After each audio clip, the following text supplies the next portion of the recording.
இன்னைக்கு ஆன்லைன்ல நிறைய பேர் பேசுற விஷயம் personal branding personal branding personal branding even என்னோட ஒன் கால் வர நிறைய பிசினஸ் ஓனர் கூட எங்களோட பிசினஸுக்கு நாங்க பர்சனல் பிராண்டிங் பண்ணணுமான்னு சொல்லி என்கிட்ட கேட்டுக்கிட்டே இருப்பாங்க. நீங்க உங்க பிசினஸுக்கு பர்சனல் பிராண்டிங் பண்ணா உங்களுக்கு கிடைக்கிற முக்கியமான 3 விஷயத்தை டீடைல்டா சொல்றேன். மிஸ் பண்ணாம இருக்க இந்த வீடியோவை இப்போ சேவ் பண்ணி வச்சுக்கோங்க. ஃபர்ஸ்ட் ஒன், பீப்புள் உங்க கம்பெனியை விட உங்களை ட்ரஸ்ட் பண்ண ஆரம்பிப்பாங்க. நீங்க ரெகுலரா உங்க ப்ராடக்ட் இல்லை உங்க சர்வீஸை பத்தி பேசும்போது இந்த சர்வீஸ்ல இந்த பர்சனுக்கு உண்மையாவே நாலேஜ் இருக்குன்னு பீப்புள் அண்டர்ஸ்டாண்ட் பண்ணிக்க ஆரம்பிப்பாங்க. ஒரு செகண்ட் பீரியடுக்கு அப்புறம் இந்த நம்பிக்கை எல்லாம் உங்க பிசினஸுக்கு சேலா மாறுறதுக்கு நிறைய சான்சஸ் இருக்கு. அண்ட் செகண்ட் ஒன், கஸ்டமர் உங்களை தேடி வருவாங்க. பீப்புள் ஒன்ஸ் உங்களை ட்ரஸ்ட் பண்ண ஆரம்பிச்சுட்டா அவங்களே உங்களை தேடி வந்து நீங்க என்ன சர்வீஸ்ல என்ன ப்ராடக்ட் ப்ரொவைட் பண்றீங்கன்னு கேட்க ஆரம்பிப்பாங்க. இப்படி பீப்புள் உங்களை தேடி வந்து உங்க ப்ராடக்ட்டோ இல்லை சர்வீஸோ வாங்குறதுனால உங்களுக்கு வரக்கூடிய லீட்ஸ் அதிகமாகும் அண்ட் உங்க கஸ்டமர் அக்யூசியேஷன் காஸ்ட் ரொம்ப கம்மியாகும். அண்ட் தேர்ட் ஒன், உங்களால் ப்ரீமியம் பிரைஸ் சார்ஜ் பண்ண முடியும். நீங்க ரெகுலரா பர்சனல் பிராண்டிங் பண்றதுனால பீப்புள் உங்க மேல ட்ரஸ்ட் வச்சு உங்களை தேடி வந்து உங்க ப்ராடக்ட்டோ இல்லை சர்வீஸையோ பை பண்ண ஆரம்பிப்பாங்க. ஸோ இப்படி பீப்புள் உங்ககிட்ட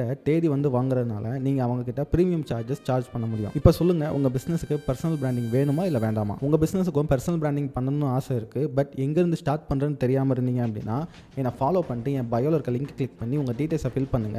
நானே உங்களுக்கு பர்சனலாக கைட் பண்றேன்.